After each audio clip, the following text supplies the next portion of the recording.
You're live now.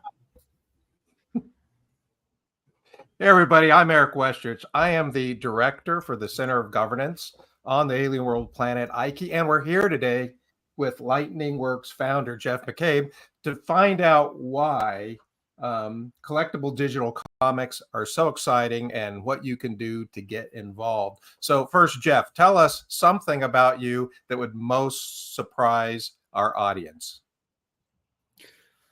There's so much. I just need one thing. What's But the most surprising thing? Probably the most surprising thing is that I was a professional fire dancer and fire eater for 10 years. So a lot of people always find that very surprising, especially when they see me do it. So circus has always been something very precious to me, and entertainment in general. So for me, doing comics and games and all this is a natural fit because it's all about entertaining people. I love to see people smile. I like to make people happy. So it's very fun for me to be doing anything that smacks of entertainment. Fantastic. So we're going to find out a little about you and your team first. Then we're going to go into collectible digital comics. What are they? And then we're going to talk about how people can get involved. And of course, our comments is open. We've got Heather on there to help, and you can ask any questions you want. We'll be glad to bring those up. So I guess, Jeff, do you want to introduce Pam and Heather first? Yeah, so Pam and Heather are just the most amazing people. They just love Lightning Works as much as I do. And Pam is an incredible artist from Costa Rica who specializes in manga. And Heather is kind of our jack of all trades. That I would call her like the Lightning Works mama that keeps everything going.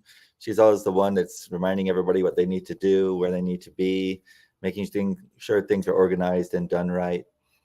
And we couldn't live without either of them. They're very important. And of course, you're watching Pam's work behind us as we talk. So that's yeah, good. I asked her to draw a Fluffer for this because everybody that has read the comic so far just loves Fluffer. He just really stands out as a very memorable and iconic character, and that's what you're always shooting for when you're designing characters, doing comics, whether it's movies or a book or anything. You want characters that are really memorable and just pop out at you.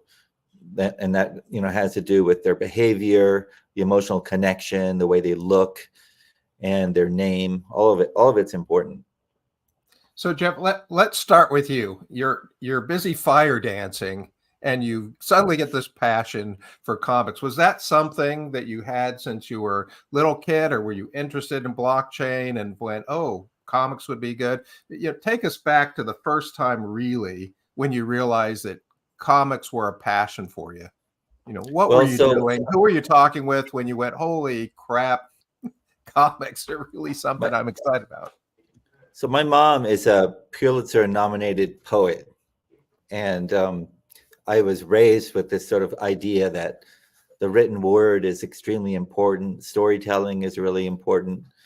And she used to love to throw us in the car, my sister and I, and drive us around the country. And in those days, you could buy comics cheaply, in 7-Eleven and grocery stores, or everywhere we went, we could pick up a comic. And so I would always be like, Mom, buy me one. And because she didn't want us to be bored in the back seat, for hours and hours and hours on the road. So we would get them. At that time, I was, mainly getting like Richie Rich and Donald Duck and Archie and Betty and Veronica, like just anything that was a cartoon, I would read it.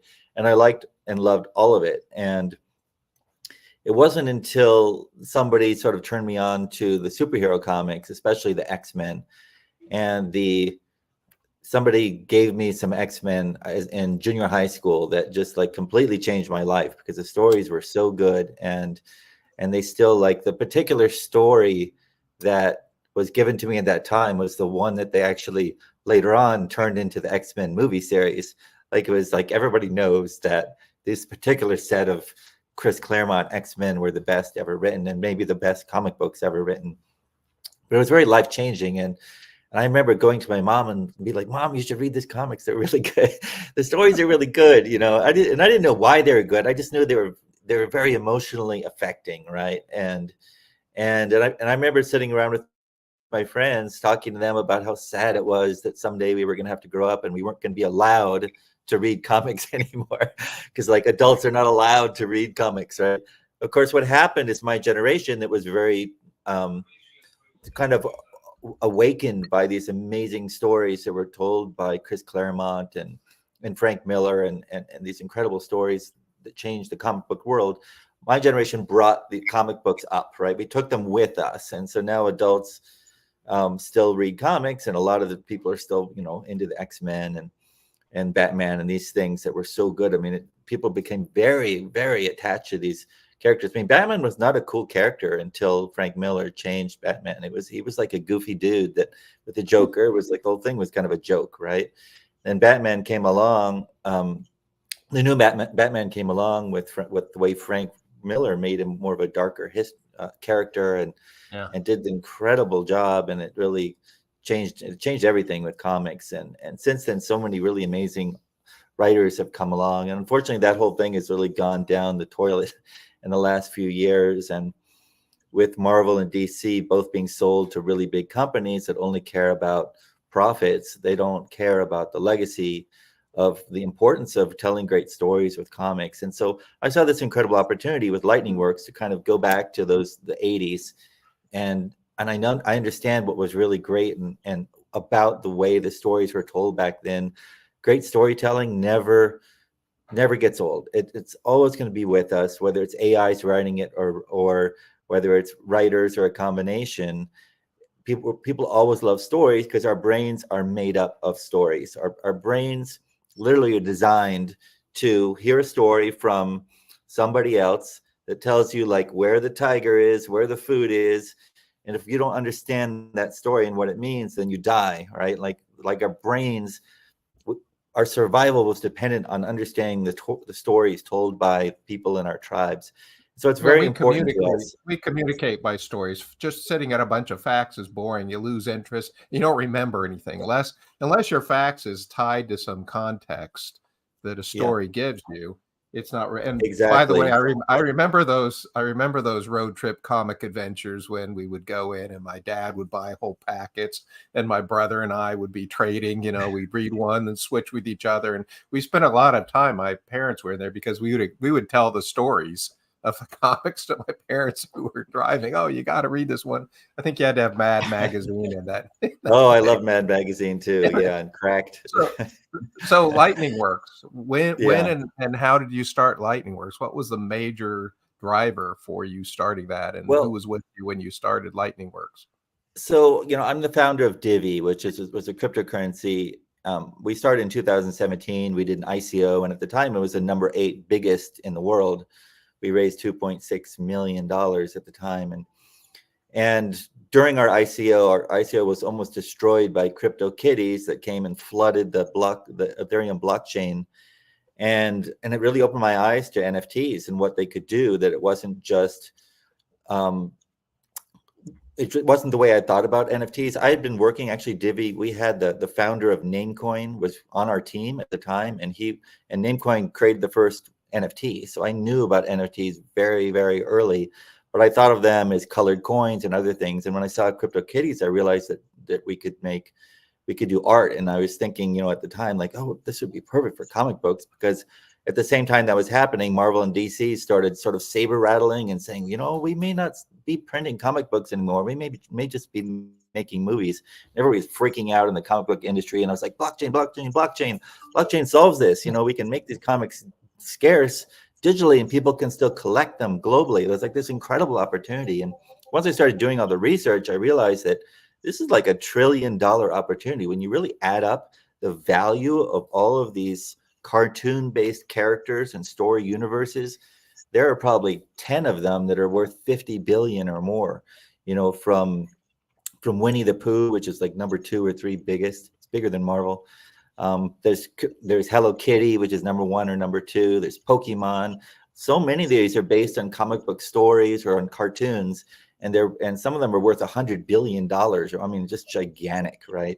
So when I'll add all this up, we're talking about $1 trillion of value, and anything that can be moved onto the blockchain and going digital probably will be, especially when it solves such a big problem for the publishing industry. So we're talking about $1 trillion of value moving to the blockchain in a problem that the governments are not going to fight, because we're not fighting with the dollar like Bitcoin is. It's just digital collectibles. Everybody understands what that could be.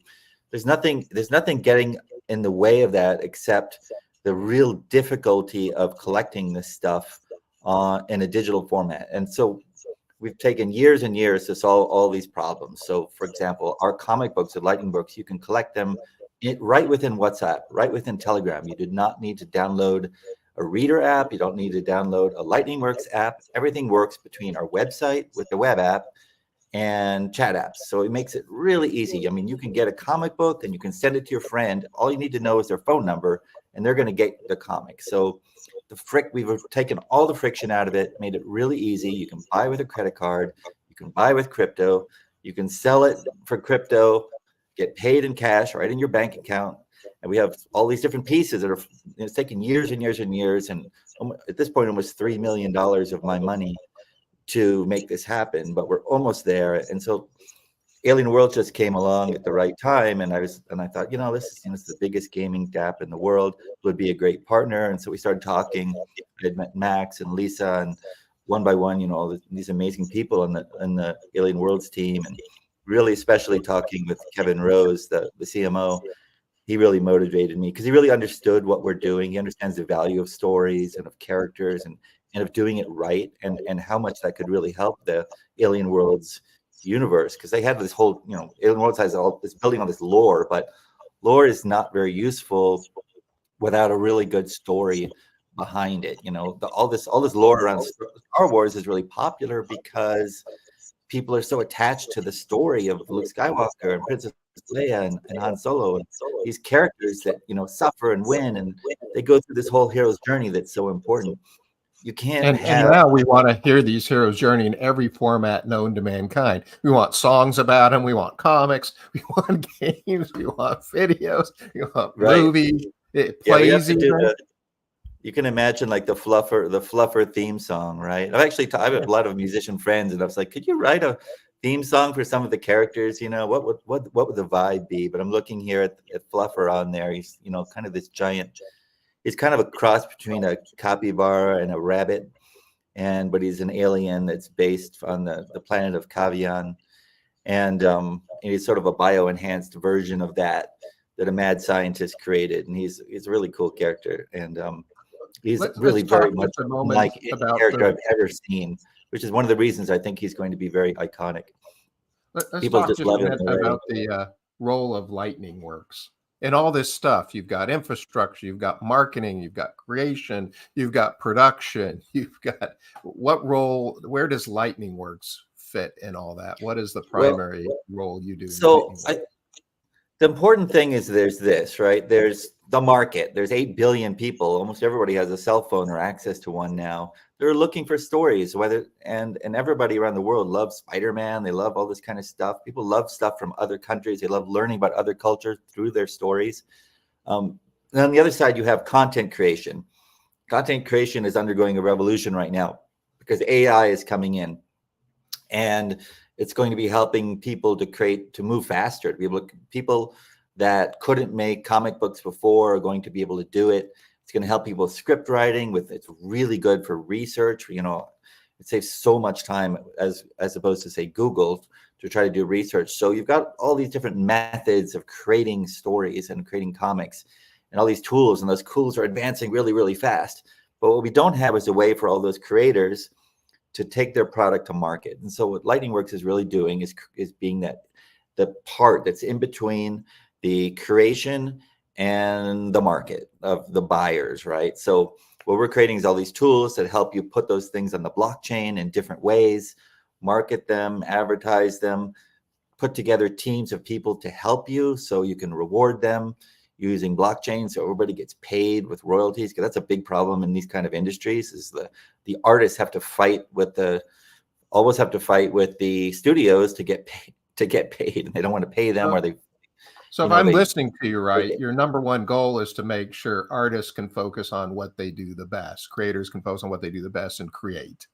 Yeah, so I've talked to so many comic book artists right now, and they're all scared of AI and stuff. But reality is, AI is really just going to accelerate what they do. You're either a good storyteller and you have a good eye for the art or not. AI might make stuff that looks to an amateur really like glossy and shiny, but it can't put it together into a great story that people are going to care about. You need a professional behind that. But the problem is that for so many of these creators, that every year they're spending less and less time on their art and their story creation and more time on social media, and thinking about putting together a Kickstarter so that they can raise the money for one comic. It'll take them 6 months to do this whole campaign so they can do one comic. And it's really hard to keep your fans entertained if they only get one comic every 6 months. Even once a month is not enough, which is what Marvel and DC do. With manga, they figured out a way by doing it black and white to have the story continuing every week or every 2 weeks. What AI is going to do is going to make that story creation much faster, so people can get an update every day or every 2 days, like what's happening with Webtoons. Webtoons, has 1 million creators. I mean, in the United States, there's only 200 or so independent comic book studios, but Webtoons out of Korea has already created 1 million. I mean, 200 versus 1 million comic creators on Webtoons, and that is growing 35% a year, and they're expecting it to grow to become a $30 billion industry just in the sales. We're not even talking about the value of all that IP, which is in the hundreds of billions. And so what's happening is that all these new ways to create stories are happening, but people still aren't figuring out how to take that to market and get paid. One of my theories is that if you are really passionate about a story and about a character and your lore, you're going to find that at least 1 in 1,000 people out there loves it as much as you do. And that's your market, right? But the problem is, when you're printing comics, and if your market's only 1 in 1,000 people, there's absolutely no way to get a comic book store or a big studio to take your quirky little story, right? But AI and the internet have a way to tap into a global market of 8 billion people. 1 in 1,000 people is still 8 million people. Even if it was 1 in 100,000 people, it would be what would that be? 80,000 people. That's still enough to provide a living for you. So what's going to happen if it's done right, and we're building the tools for this, is that we're going to be able to create a market of tens of millions of storytellers that can actually support themselves. They can focus most of their time on doing art, and they can keep these stories moving, on a daily basis or every few days. They can keep it going, so people remain emotionally connected to the stories and those characters. So it's very, very different from what we have now. I mean, we wait for years. I just watched Blue Eye Samurai. I watched the whole series twice. It's fantastic. But they're saying it's going to take 2 years minimum for them to make the next 8 episodes. I mean, and you're going to wait 2 years, and then you're going to watch all 8 in one day. That's what's going to happen, right? And that's not acceptable. Like people don't really want that. People want to find a story and they want to stick with it. They want to know about the creators, and they want to follow these characters and find something that really resonates with them. And so we're trying to, I'm very aware of what's coming. I've been in technology all my life. I've been a nerd forever, and I have a master's degree in physics also. So I've been deeply involved with technology for years, and I see exactly what's coming. And so we're just building, and we're watching all this stuff happen with cryptos coming and going, and NFTs coming and going, and we're just kind of doing what I know is needed to provide this giant coming market with the tools to actually be successful and give people what they want, which is a decent living. And that's not happening. Like, that's just not happening with the way it is. It's the way it is now. You either make a whole bunch of money, you get really rich, or most people just make nothing. And it's the case with being a comic artist for Marvel and the US style, and it's the same thing with Webtoons. Adding blockchain to that and AI tools makes it so millions of people can make a decent living by creating and telling stories with the technology we're developing. So, well, first of all, I'm now just dying to post the hashtag fire eating physicist. So that's one thing. What you're talking about is new and very challenging, very needed. So great thing. But the idea to get people, one, not only to be able to focus on creating, but actually to allow the audience to find them and find out not just about the characters and all the auxiliary things that come around, but about the artists themselves, I think is really important. The fact that you open that transparency, because people want to know. Um, One of the entrepreneurs that influenced me, he was saying one time that I'm feeling, he said, no matter what you do, it's going to be hard and you're going to feel like quitting at some point because it just gets so hard to overcome. And I like that he said, I'm really happy with myself and what we're doing right now. I only feel like quitting once a day. So, what is that one challenge that has That's made true. you're not going to quit, but what is that one challenge that's made you feel like, oh crap, what am I doing? This is so hard. What's been your biggest challenge? Oh, there's just so many. I think probably the hardest thing is just the number of people that have stolen large amounts of money from me or borrowed and haven't paid me back. Also, just the people that manipulate you, especially like investors and people like this, and there's just a lot of sociopaths involved with anything that makes a lot of money. There are a lot of criminals in the crypto space and the NFT space, because a lot of the NFT stuff comes from art, money laundering through art and this kind of stuff. So there's quite a few bad people in the space, and trying to sort through them all is very challenging. And I've had many, I mean, I probably have, 5 times people have ripped me off in the last 3 years for 5 figures, 6 figures, I mean, 7 figures, one of them. I mean, that's the hardest thing, when people really just steal from you, and I'm a storyteller, and I love to develop technology. I'm trying to just do the best I can, and I take my responsibility very seriously for people that are buying our stuff or counting on me. All my friends and family are backing what I'm doing, and so I feel a deep sense of responsibility. And so what's your number one definitely the lesson hardest thing that makes you want to quit is just dealing with those people. Because my business before this was running a yoga center. I have a yoga center in Costa Rica, and there you have the exact opposite. You have all these people with a lot of integrity, for the most part, wonderful people, all these people that are interested in helping other people, healing them, making people healthier, giving people a great experience when they come to Costa Rica. So now I go the exact opposite, where it's sort of all these bottom feeders are trying to figure out how they can make a fast buck by hyping some crap, and it's no wonder the NFT space is bombed. And that's one thing that's just been very hard is, because the NFTs in general have become a dirty word, especially with a lot of the clients that I want to work with the Marvels and the Dark Horses and these big comic book companies are the my future clients. And so they don't want to hear about NFTs because it's such a dirty word, because of the way the brand of NFTs has just been fouled by all these liars and crooks.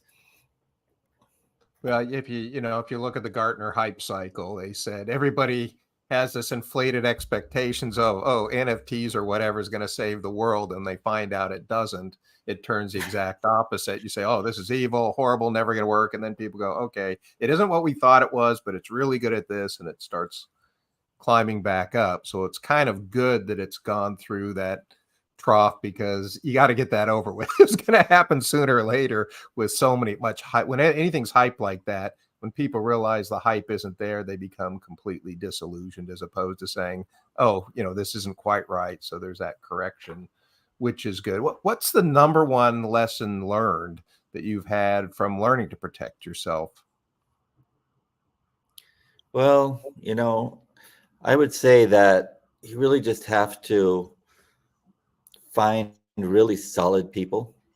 You have to, and really keep them close, find really good people that you can really depend on, and think long term about building a personal brand. I have so many people that, they've seen me now for a long time. I've been in full time in crypto since 2017. So I have 7 years doing this, and I've traveled around the world. I've been to lots of conferences, and I'm always generous and good to people, and try to think long term. The way I think of things is like, well, you're entering a new market. It's kind of like going to college. You have to pay your dues for like 4 years until people respect you. And so, and because especially in this space, there's a very, very low level of trust among people they don't know. So it takes quite a while to be able to get people's trust. And you do see a lot of people that just they come on the scene and they tell a bunch of lies, and they make a bunch of money, and that can be very disheartening, right? To see people who are taking the short path, but some of those people end up in jail or in lawsuits and this kind of stuff. So I think it's just a better path to follow, and just be patient and just keep trying to learn, make friends in the industry, and understand how important that is. The social I think aspect is relationships incredibly and important. I think relationships and trust are really important. We found the same thing working with China.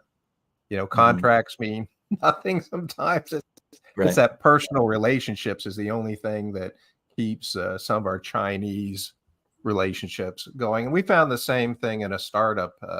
We had office in San Diego, presence in Silicon Valley. We found Silicon Valley, you open your mouth and you'd immediately have tons of people jump on you with promises and all that, trying to hype and sell and all Oh that. God. And Yeah, we I can found that in imagine. San Diego was slower, but you got to know, take your time and know. We had to realize that same thing you're talking about is okay. You can't not get out of Silicon Valley if you're doing that, but you have to take the time to work through the noise. Whenever there's a lot of noise, it's really tough. Um, so great vision and efforts for Lightning Works. I love everything about it. So let's talk about Starblind. Where did Mhm. Starblind come from out of Lightning Works to Starblind? Take us on that journey. Well, so my whole goal here was to take advantage of the fact that Star Wars has been bought by Disney and they've ruined the brand, right? So I wanted to have something that kind of sounded like that. That was a little bit reminiscent, because there's so many people that are upset at Star Wars, and recently there was something called Rebel Moon, and a lot of people were really excited for it, that it was going to be like the new Star Wars, and that's the way it was hyped up. Then it was just launched, and everybody panned it. I mean, they were so disappointed in it, and it's actually it's more entertaining to read the people pan these things, the reviewers, than it is to actually watch them. And so I recognize, like with Alien Worlds, there was all these people. There's millions of people that have been part of Alien World at some point over the last several years, and there's this huge potential with all the lore that's being created to tell a really good story and to get some really good support and backing.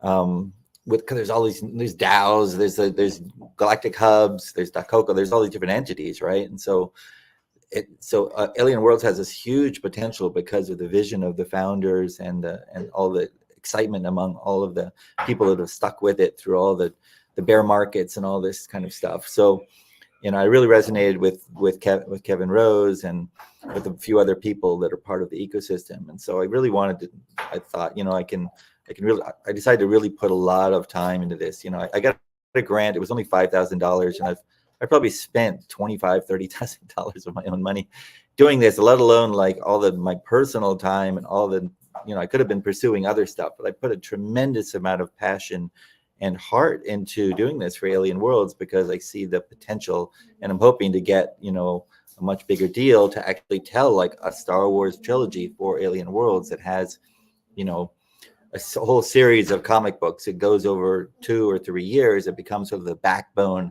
of the Alien Worlds universe, so that everybody else that's doing lore, making games and stuff, can kind of be inspired by these characters and create spin-offs from that, or build their little universes within this, so it's all kind of part of it. And you see that with Star Wars, right? Like they have this trilogy that turned into 6, that turned into 9, and they've added more movies in addition. But there's all these other things. There's games, there's books, there's all this kind of stuff that spins off that are being done by other people. Now, of course, all this is being controlled from the top down, and then it all got passed to Disney, which didn't care about the legacy of it, and they just decided to just try to milk it for money. And they have a bunch of people that don't understand storytelling. These are people, a lot of the people in these companies like Disney and like the music companies, same kind of thing. If you look at their resumes, they're not storytellers. They're like people from Wall Street. The only story they know is how to make money, and how to convince people about making money. So when you have these people dictating down to the creators and the directors and the writers what to do, because of where they want the company maybe to go, it's just a recipe for disaster. And it's you see it happening all across Hollywood right now. And it's unnecessary. The goals that they have of more diversity and global markets and all this, those can be achieved while telling good stories. So it's it's a good thing. I mean, it's a good thing for decentralized storytelling, because people are now looking for other stuff. They're looking to manga, they're looking to independent creators. Everybody's kind of looking for something new. And so we have this incredible opportunity right now with Alien Worlds, because of the potential scale and the blockchain and all the DAOs and all this stuff that's there, that working together, we can do something really great that will get a lot of attention. And Alien Worlds is way ahead of everybody else. I mean, I hope that people can really understand what I'm saying. Like, this is like potentially, a multi-billion-dollar franchise for Alien Worlds if it's done well, and if enough really good stories are attached to the project. But it doesn't work without that. You have to have really good stories, and you have to have people that really know what they're doing. And so I'm really trying to offer myself as somebody that can help teach all these other people how to tell good stories. And and I'm not the best in the world, but I know a lot, and I think working together, we can do a lot of incredible stuff for Alien Worlds. So where are we on Starblind right now? What do you have in the pipe right now that's coming out, and who's the team putting it together? Who do you have enlisted to create this first release? Yeah, so we were actually hoping to release today, and we could, but we decided to just put it off because we're releasing it on Polygon, and we want to get the Polygon team is offered to help like market this to all their people. So in order to be able to get more attention, we decided to put it off until Thursday. So we can sort of officially announce we're going to launch on Thursday. We'll have a few more days to tighten a few things up and get a few more things sort of ready to go so that people can be educated. What we're doing is very complicated. We have all this forging, and we have all these types of traits, and we're not doing things like the other NFT companies or the rest of the space. And so there's a lot to it that we kind of want to have time to explain, so when people come in, they don't feel lost and they're having fun, as opposed to kind of digging through. That's been one of the problems with Alien World since the beginning, right? Like it's very complicated. There's a lot of friction to get involved, and a lot of people kind of come in. I just had somebody tell me today, who was a big Lightning Works fan. They say he came to Alien Worlds and he found it was like too complicated. He didn't have the time to kind of figure out how to do the staking and stuff. And so all this technology is now being layered onto Alien Worlds on top of that to make it more user friendly, which is a lot of what we've been building. And I've been building this stuff for Alien Worlds for months, right? To make it really easy for people to do this. Talk about the first story that's coming out on Starblind. What can you tell me about the first story that we're going to see? Yeah, so Starblind is basically a story that takes place on the planet of Magor, and I'm a custodian on and off, so now I've become sort of emotionally attached to Magor. It's a volcanic planet, and there's all these mines there, and so we decided to have it take place in a prison colony. And so people around the 6 planets, if they do anything bad, it's kind of like Australia on Earth in the old days, where if you stole a potato, they would arrest you and send you to Australia because they just wanted sort of forced settlers. So Magor is the last planet to be settled and the most inhospitable. So they're sending all these people there. There's a lot of trillium there. So they have all these different ways that people can basically get out of prison faster by mining trillium. And so you can go into these different situations. You can go into the mushroom forest, or you can go under the water into the lava lake, and you can search for trillium in different ways. You could even like go fishing for dangerous monsters, and if you can pull them up and kill them, then inside their body you're going to find trillium. And if you get enough trillium, you can buy your way out of prison faster. And so that's kind of what's been set up for all these criminals, and of course bad people and the mafias and in the megacorps within the Alien Worlds.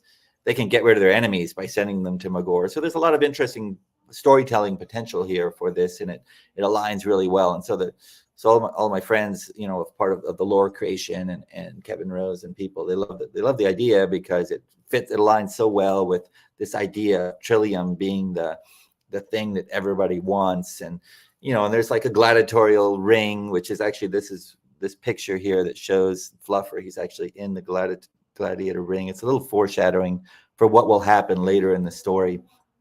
Of course, it's one of these things. If you hear about a gladiator ring, you know the characters are going to end up in it somehow, right? Like it would just never not happen, right? So I don't feel like I'm giving away a lot. So But who's writing these first stories? so I'm writing everything. And I got like I did 5 pages, and I realized I needed one more page to really kind of push push it a little farther. And then I showed it to my daughter, who's almost 18, and she and her best friend love manga and love anime. So they said, Jeff, we don't understand who these characters are. You need some more. So you need some more. I mean, we were only hired to do 5 pages, and we're ending up, I think, with 19 or 20 or 19 of 20. A lot. That's why I said it costs us way, way more than we're getting. But we're investing in the future. And so then we added 2 more pages that help introduce the characters a little bit better. It's really hard to get people interested in a character in just so few pages. Like normally you're talking about, like, a single movie would take 3 or 4 entire comic books. So you're talking about 75 to 100 pages. So I've had to figure out, racking my brain for weeks and months after we got the deal to try to figure out how to do this in so few pages so that people would actually like it and be asking us for more. I don't know if we've done that. I mean, people seem to like it, but it's, we're basically doing the impossible. But I think that, people will still be excited about it, and people are really going to see the potential. The main thing is that we just need to be able to go farther, right? We need to really get a deal to do a lot more storytelling, because we can do some really amazing things for Alien World if we're able to do what we really need to do to get people inspired by a consistent series of characters. And but if you look at Star Wars, you're talking about dozens of characters and lots of little Easter eggs in it, and that one move. So to do something like Star Wars, like I said, we need like 75, 100 pages, right, to do it. And we were given 5, we did 8, and we've added a bunch of other extra pages to try to fill in details about the characters so people will have more emotional connection with them. And what we plan to do is, over the course of the whole series, we'll move to all the planets. So all the story will move from planet to planet to planet. The characters will inevitably split up into different areas. I mean, this is the way you do these kind of things. So then you have little micro stories, micro story arcs, side characters. Some people, in the old days, you couldn't kill characters. They all had what's called plot armor. Now characters can die. And if you don't give people the sense that these characters can die, they won't care about them as much. They won't worry about them as much. So you're going to have to kill off somebody. And at some point, in the first episode or 2, you have to kill somebody so that people know, or we're actually worried that their favorite character will die, and they have more emotional attachment to it. So we need time to do all this, and then people are going to really love and be really excited about all this lore that's being developed. So who is converting these pages into graphics? So we've got a whole team, right? So we've got, I do the writing and put together the script, and then I have Les Goodman, who's a very experienced comic book writer, and his style looks very much like Disney. And he does the whole thing. Like he does the sketches, then the inks and the color on top of it. And that's not normally how it's done, but he's such a genius, I think, and so good at doing it that he can just bust out pages, So I think he can do like a whole page in 2 days. And so we'll be going a little bit slower, but we'll have side stories and all of this. And it should allow us to be able to do an entire episode every 2 months, which will be fast enough with all the other cool stuff, all these pinups. Like this is Pam that's drawing right now, drawing one of the characters. So this is what you want to be able to do, is like drop stuff like this. We could turn this into a 1-of-1, or maybe this will end up being a cover. It's hard to say right now what we might do with it, but we're just creating all this sort of lore within the lore, right? That's based on our story. And part of who we're selling to is the Alien Worlds team. Like we want the team to be excited about this, so Mm-hmm. they'll help. So they'll help to get people excited and make sure that we get the opportunity to do more. So we've got Les Goodman, and then we have a whole team of people that are taking the art and adding the text. Like when Les gave us the art, it included all the word bubbles and all the text, but it wasn't text, it was all rasterized. So we're having to rebuild that. And we decided, because we had some extra time, to add other languages. So now we've built the whole thing in Spanish and in Chinese, and we're starting the process of building an entire structure for converting it into 200 different languages on the fly using ChatGPT, because our comics are each page is like a website. So the text is actually part of an HTML5 code, which means we can sort of on the fly use ChatGPT to translate into any languages. So to me, it'll be really exciting, because Marvel only publishes, the most they've ever published in, I think, is like 12 languages. But with what we're doing, we should be able to do it in 200 languages, basically every tiny little language around the world. As long as ChatGPT can translate it, then we'll be able to really open up a global market, which has never been done before by any type of entertainment company, to really target people in their native language. But we built the technology for that, and we've had this opportunity. Originally, we were trying to launch before Christmas, and then we decided we wanted to build more tech. So people, on Thursday, when they get this, are going to be able to go and click a button. It'll switch it to Spanish, and they'll be able to switch to Chinese too. And I switched to Chinese because I found out that there's like a lot of miners. There's like 2,000 active miners that are Chinese in the alien world. So we figured, $3 they can buy a comic and support the ecosystem, and they can read it in Chinese. And we wanted to tap into the Asian market because they love manga, and it's huge. I mean, the market for like comic based sort of stories is much bigger in Asia than it is in the United States and Europe put together. So we definitely want to bring that in. And so we decided to take the extra time to do it. It's actually probably the number one reason why we didn't launch today, is because we weren't quite ready with the Chinese, and we wanted it to be ready. So it's fun. I actually love looking at it in Chinese. When I'm like, behind the scenes looking at it, I keep looking at the Chinese pages, and I don't know why. It always fascinates me to look at other languages and try to understand the characters. And Chinese is a beautiful, amazing language. So for those listening to us, our chat is pretty active, and Heather's got some good information in there. She kind of summed it up. Writing by Jeff McCabe using Alien Worlds lore, created by Kevin J. Anderson, with Les Goodman doing the sketches and coloring. She also mentions that you have a team, Pablo, Moni, and Pamela, doing lots of illustrations and graphic design, plus all the work on the website development. And she mentions that James and Joe are the wizards doing the blockchain DApp development. So quite a big team in there. And encourage people now to put their own questions in there. We do have a question from Shrimp Baguette, who says, will it be possible to order printed versions of the comic as well, or prints of the art from the comic? Yeah, that's a good idea. We haven't, the art is very high resolution, ridiculously high resolution. So we could easily print it if we find that there's a desire for that. And we could, that's one of the things we've thought about doing. And when I've talked to investors, I've actually thought about buying a printing company so that we can create a blockchain based way where you can only print one copy, because there's actually a blockchain transaction that happens once the actual print is made, and it would actually be your print of your particular version with your unique cover on it. And I thought that would be really cool, so people could get their own, they could sell it or they could keep it or whatever.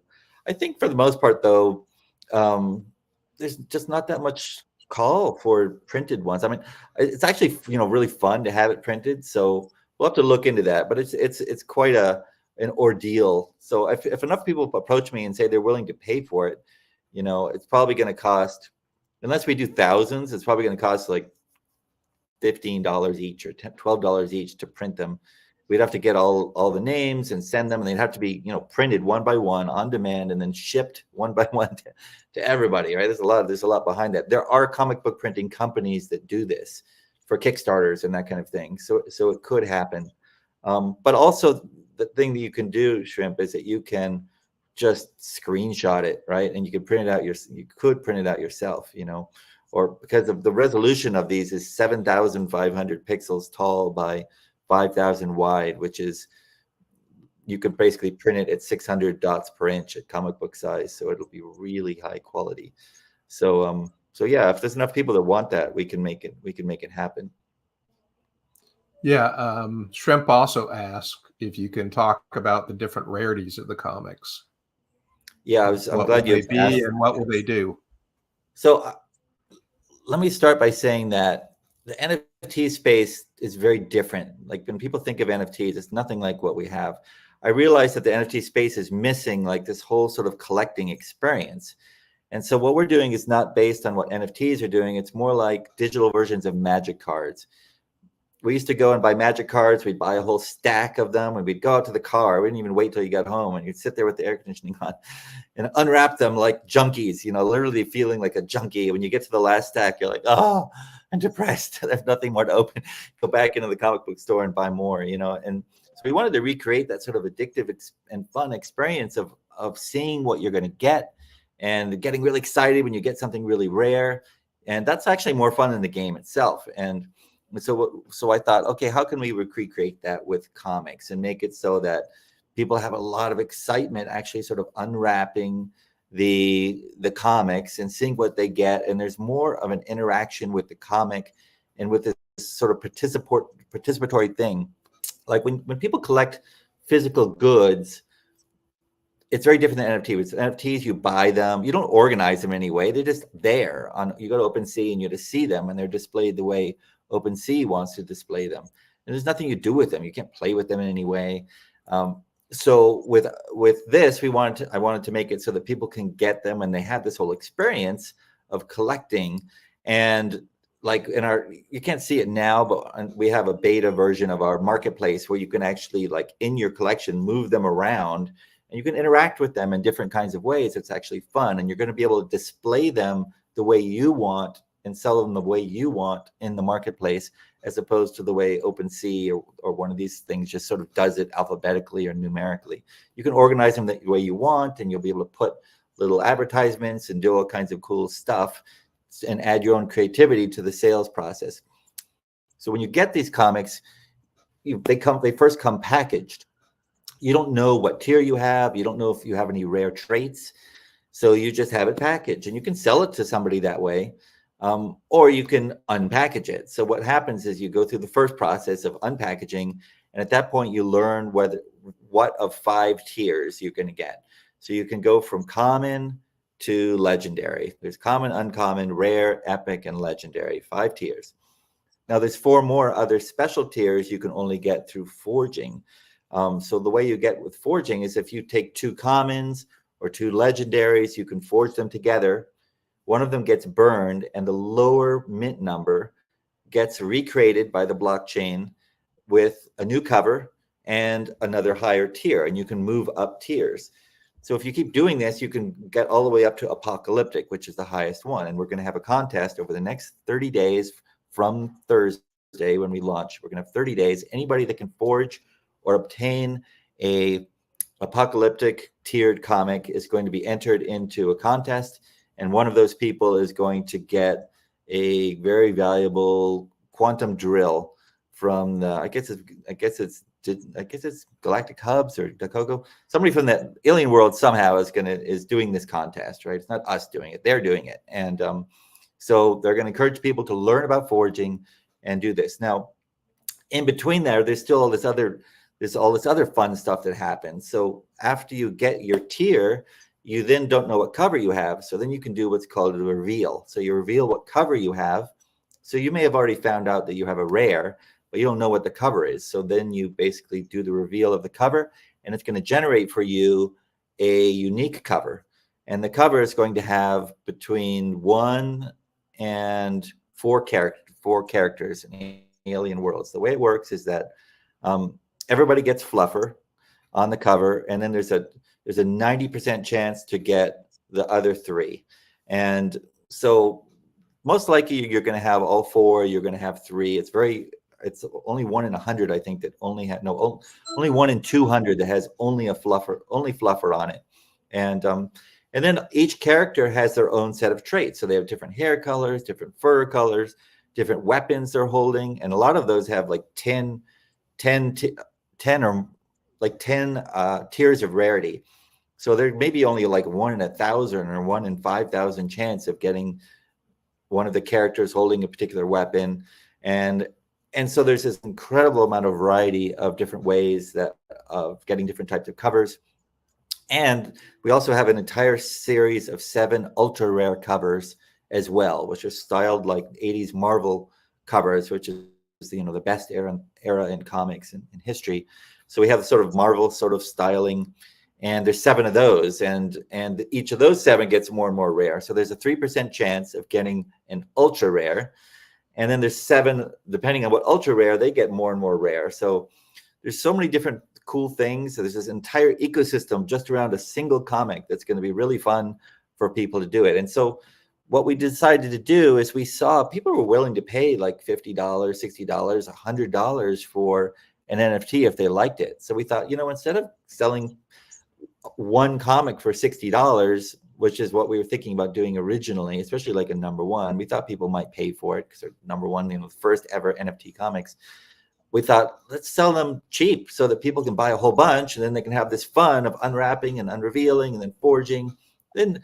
So we've already found when we did this with our own thing is that we end up with a whole bunch of people that were buying like blocks of 20 at a time. So you basically buy a block of 20 comics or 10, you get a discount. Instead of $3 each, they're going to be $2.50.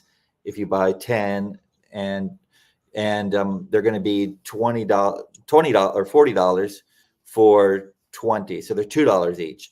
So you're going to see a lot of people are going to be buying 20 at a time, and they're going to end up of those 20 with maybe 3 or 4.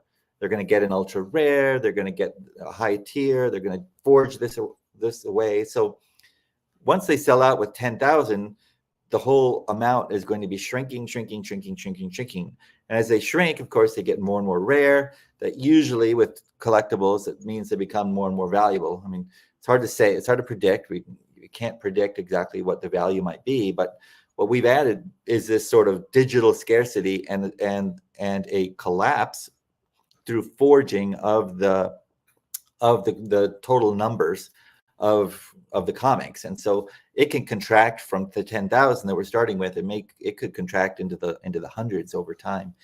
It'll be fun to see. I mean, if once we have thousands of fans, we're going to be able to sell 1 million of these at once, and then there's going to be this forging frenzy, and it'll all contract way down, and then probably the value will go up if we have enough fans that actually want these things and they want the higher tiers. So we have contests for the higher tiers, like we're doing, creating forging, and everyone's like, most people watching this, if you're not on a Lightning Works team or from Divi, you haven't done this, you don't really know yet how exciting like the 40. It's super, even for me, it's really addicting and it's really fun. Like I've even gotten sort of like into a glaze of like buying 20 myself with my own credit card of the last comic, and then forging. Like it's super fun to see what you're going to get. And then you get this kind of FOMO where if you have like community unwrapping and forging events, then people are putting up the covers and we're talking about which ones. Right now, we don't have a really good way to explain to people easily like what's rare. So I'm going to make myself very available. We're going to have some like, maybe we'll do it weekly, or maybe I don't know how we'll do it, but we'll have some community forging and buying frenzy events. And you'll see everybody will really enjoy it. It's super fun. And when people really discover what we've done, everyone in the NFT space, I'm sure, is going to be doing it, because it's really it just adds so much to the digital collectible space, and nobody's doing what we're doing. So it's very groundbreaking, and I'm very excited about it. I've almost bankrupted myself making this happen. So, but I've put every ounce of passion and time and money and sacrificing my health to make this happen. And I'm, as you can tell, like I'm super passionate about it and excited about it. And it's really fun. It's really fun for me to see other people getting excited when they start doing the forging. Like I did with my Divi partner, Nick, we did a live thing where I gave him like 20 and he was unwrapping them, and he got so excited doing it. He was like forging stuff. I was like, you really don't want to forge that. That's really rare. But he's like, he just wanted to see what was going to get, so much. So he's forging stuff he really shouldn't. I was like, that's really rare. You shouldn't forge it. He's like, no. I want to forge it right now.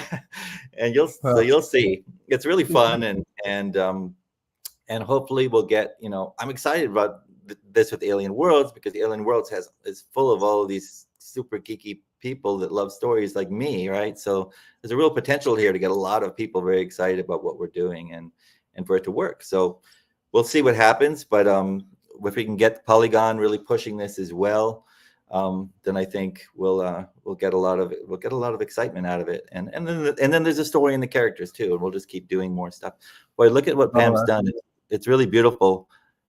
Let's see if anybody can figure out what that thing is behind. Shrimp Baguette says, "Sounds like you and your team want to make me poor."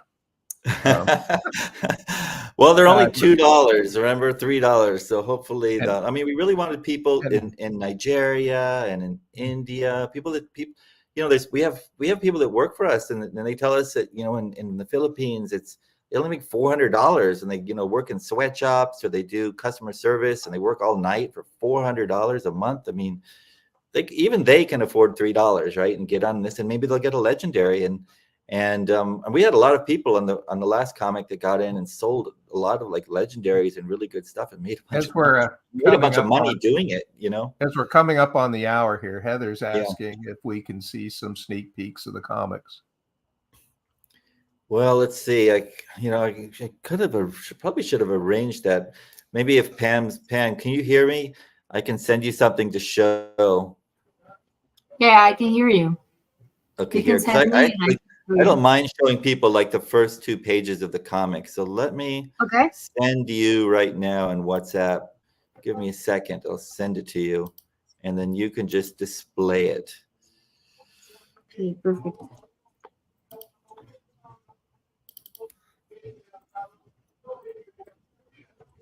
And then while Pam's doing that, on Thursday, where exactly do we go? So you can just go to the Lightning Works website, and we'll point you where to go. You can go to lightningworks.io/marketing.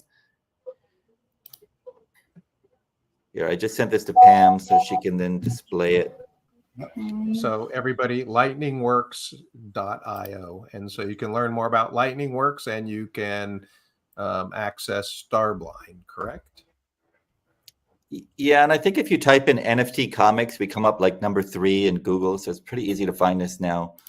We haven't even done any real SEO, but there's just nobody doing what we're doing, despite it being $1 trillion market. It's like people have no idea how big this is going to be. So if you're listening to this, you're in very, very early, you know, and so I think it's a really good opportunity for people to, you know, get excited about this stuff and get in early on something that should be a lot of fun, because it's not just like sitting on an NFT and waiting for the team to like push the value up by hyping it and doing some sort of Ponzi thing. Like, we're creating great stories and great characters, so there's a lot more fun.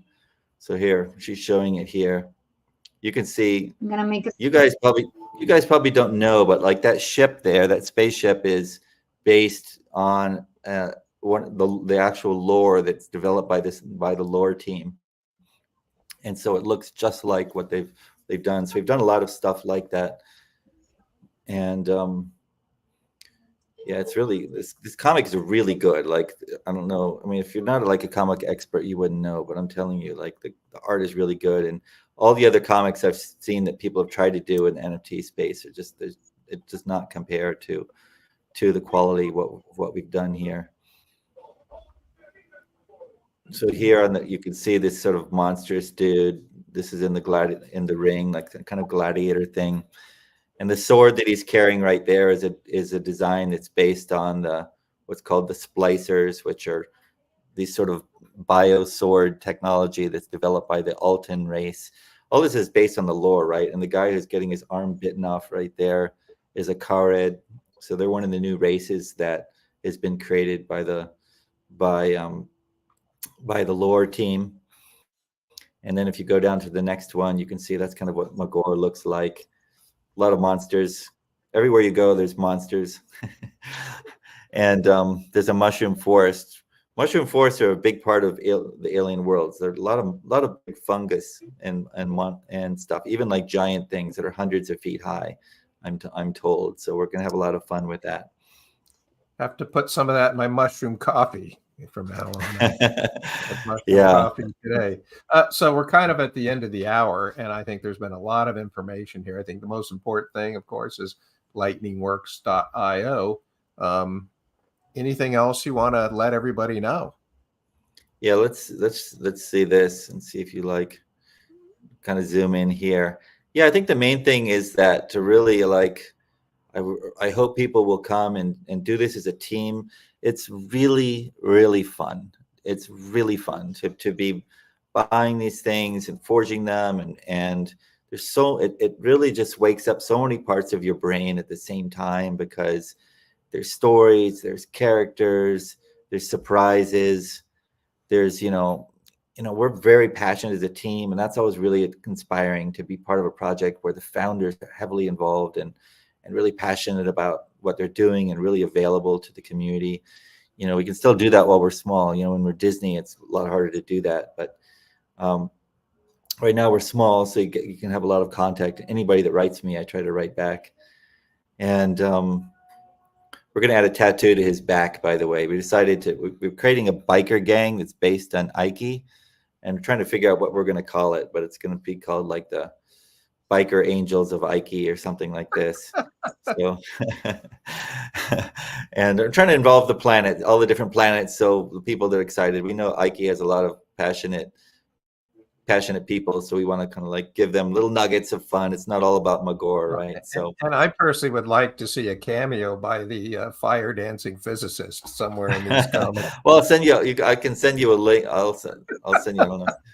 Actually, we'll do a contest, and whoever wins I get to, during the contest, I'll eat fire or something for you, and do it. You can also just see online. I have a pretty crazy video of some really cool fire eating tricks that will blow your mind if you haven't seen it yet. I literally, when I do it, people like literally scream out loud involuntarily. They get so scared because they see fire in my mouth sometimes for 10 or 12 seconds at a time, and it's just like people don't know that that's actually humanly possible. And so when they see it happening, they just react very emotionally to it. How do creatives get a hold of you if they have ideas and want to get out on this of storytelling or artists, or how would they become part of this? Well, so that's a really good question. I'm glad you asked that. I think the best way is to come to our Discord and just post there and say, "Hey, Jeff, I want to make a comic, or I want to do art, or I want to do this." Like, I can show you how to make pretty good comics right now using AI, not using our technology, but there's tricks already to do it. And I'm happy. I really want to see this happen. And it'll be much more likely to happen if there's other people. It's hard to do something alone. So if somebody like says, "Oh, I want to do this," or "I love this character," or, "Can this character have a sister? I want to make this sister." I have so many ideas too. If people are just looking for an idea, or they want screenwriting help, or they want to know how to make a good character, they want to bounce their character idea, I'm so happy to help people do that.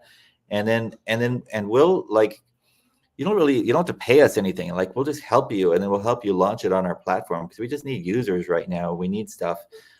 We've got smart contracts. You can use our smart contracts. You can use our tech. We just need it to happen, right? So come to us, find me on our Discord and Lightning Works, anywhere you can, and tell me you're interested. And of course, that's discord.gg/lightningworks. Yeah, we're easy. We're very easy to find. Just type in NFT comics really anywhere, and since nobody's doing it, you can usually find us if you don't remember Lightning Works. Sometimes people think it's Lighting Works instead of Lightning Works with an N in there.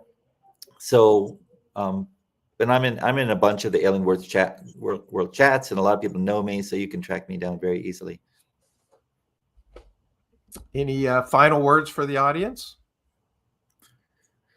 I think that the main thing is, just come and join us. Come and join us on Thursday, and let's have fun doing this. It's going to be really fun. At least by one. It's good if you're into Alien Worlds. It's going to be very good for Alien Worlds. So come and buy one, and I think you'll enjoy doing it. You can also this is the other thing. You can also get one of our Siege Worlds comics for free right now, so you can already learn in advance how to use our ecosystem, because we don't have instructions right now. But if you can get it for free, just come to our website, and there's links in there that say get a free comic. You can get one for free, and you can see how the reader works. You can use it to explore the website. You can see how it all works right within WhatsApp. It works right now, right within Telegram with our bots, or you can use MetaMask. And so you can actually get a free comic right now and see how it works. that comic is even animated, and it has different technology. This comic that you're about to see with Alien Worlds also has a whole bunch of secret Easter eggs hidden in there that'll be fun to find, and so you can come and be part of the search. We haven't made a contest out of it. They're pretty easy to find, actually, but they're fun, and it shows kind of the potential with the technology. There's also a built-in video game that you can play in one of the pages. That's actually one of the pages is a HTML5 video game that's based on some of the lore of Magor, and it's pretty cool. It's actually kind of fun and mesmerizing to do it, but we want to spend more time on that, making it have where you can actually win something. Right now it doesn't do anything, you just play it. But in the end, we want to make it like a daily thing where you go and play the game every day. You can win an NFT. We're going to have something that's called gum, where it's gum sticks, because in the old days, you would buy baseball cards and stuff, you always get this sort of stale piece of gum. But we're actually going to have gum that's forgeable, and there's going to be 30 tiers. So to get to tier 30 is a 1 in a billion chance, and you can get it at any time. So we think it's going to be really fun. And we're not going to tell anybody what the flavors are or what they look like or what they do. So people are going to have fun sort of experimenting and just forging gum. We're just going to give away gum like crazy, so that there's millions of them, but because of the forging and because of the 30 tiers, I don't even know if having 1 million of them would forge you all the way up to tier 30, so we're doing a lot of things that just nobody's ever even thought of, right? But we've had years behind us to come up with these cool ideas, and building it for 3 years. We just keep improving what we're doing. You'll see. Talk it's gonna be really fun. Talk about bearing the story. Free comics, free stuff, lightningworlds.io. Contact Jeff and his team on Discord at Lightning Works. Great. Thanks to everybody in our chat room, because there's lots of activity. Sarah, for example, just says, this is exciting. I get addicted to trying to get rare ones. So you've got a lot of things like that. A lot of good information by Heather on there. Pam, great work right in front of us. That was exciting alone just to get that. And thanks to Pam and Heather and the rest of your team, a lot of people working on it. And with that, I'll say, you know what to do on Thursday. Yeah, come join us and bring your friends. Like, this is going to be a lot of fun. You can always just bring your friends and then get them to sell you their stuff cheap after they don't get a legendary. Then you can forge it. That's what we have with the free comics. People like going out and getting their friends to get a free comic so they can give it to them so they can forge it. We have a lot of that going on. So it's very unique what we've done, and I hope you guys really love it as much as we love putting it all together for you. Thanks, everyone. Thank you.